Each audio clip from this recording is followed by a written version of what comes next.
आरोपीने मध्यरात्री एका 17 वर्षीय तरुणावर चाकूने सपासप वार करून निर्घृण हत्या केल्याची घटना गोंदिया शहरातील भीमनगर परिसरात उघडकीस आली होती।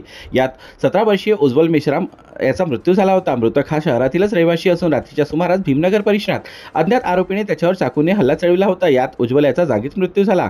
घटनेची माहिती गोंदिया शहर पोलिसांना देण्यात आली। पोलिसांनी अवघ्या काही तासातच त्यातील एक आरोपी 22 वर्षीय अंकित घनश्याम गुरवे यास जेरबंद केले असून याच खुनात त्याचा साथीदार असलेला 21 वर्षीय दुसरा आरोपी राहुल प्रशांत शेंडे अद्याप फरार आहे। घटनास्थळावरून 2 चाकू मिळाले असून दुसऱ्या आरोपीचा शोध सुरू आहे। रेल्वेमध्ये आरोपी आणि मृतक यांचे वेंडरशिप असून जुन्या वैमनस्यातून आर्थिक देवाणघेवाणीतून हत्या झाल्याचे उपविभागीय पोलीस अधिकारी श्रीमती रोहिणी बनकर यांनी पत्रकार परिषदेत सांगितले आहे।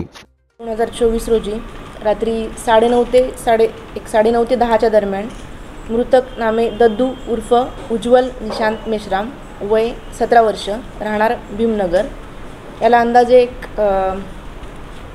2 अनोळखी इसमांनी धारदार शस्त्राने वार करून त्याचा खून केला अशी तक्रार आपल्याकडे काल फिर्याद आपल्याकडे नोंद आहे।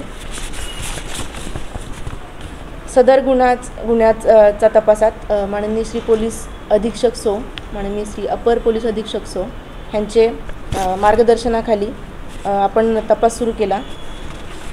तपासात घटनास्थळावरून मिळालेले पुरावे, आपली गोपनीय माहिती ह्यावरून पोलीस निरीक्षक श्री लबडे स्थानिक गुन्हे शाखा तसेच पोलीस निरीक्षक श्री सूर्यवंशी गोंदिया शहर पोलीस स्टेशन ह्यांच्या नेतृत्वाखाली आपण वेगवेगळ्या टीम करून तपासासाठी आपण पाठवल्या होत्या। त्या अनुषंगानं आपल्याला तपासात आपण एक आरोपी आतापर्यंत आपण ताब्यात घेतलेला आहे। आरोपी अंकित घनश्याम गुरवे वय 22 वर्ष राहणार सिंगलटोली आंबेडकर वॉर्ड ह्याला आता आपण ताब्यात घेतलेला आहे, त्याला अटक केलेला आहे। तसेच त्याच्याकडे आपण जो गुन्ह्याच्या अनुषंगानं तपास केला त्याच्यामध्ये त्याचा साथीदार राहुल प्रशांत शेंडे वय 21 वर्ष राहणार सिंगलटोली आंबेडकर वॉर्ड हा सध्या फरार आहे।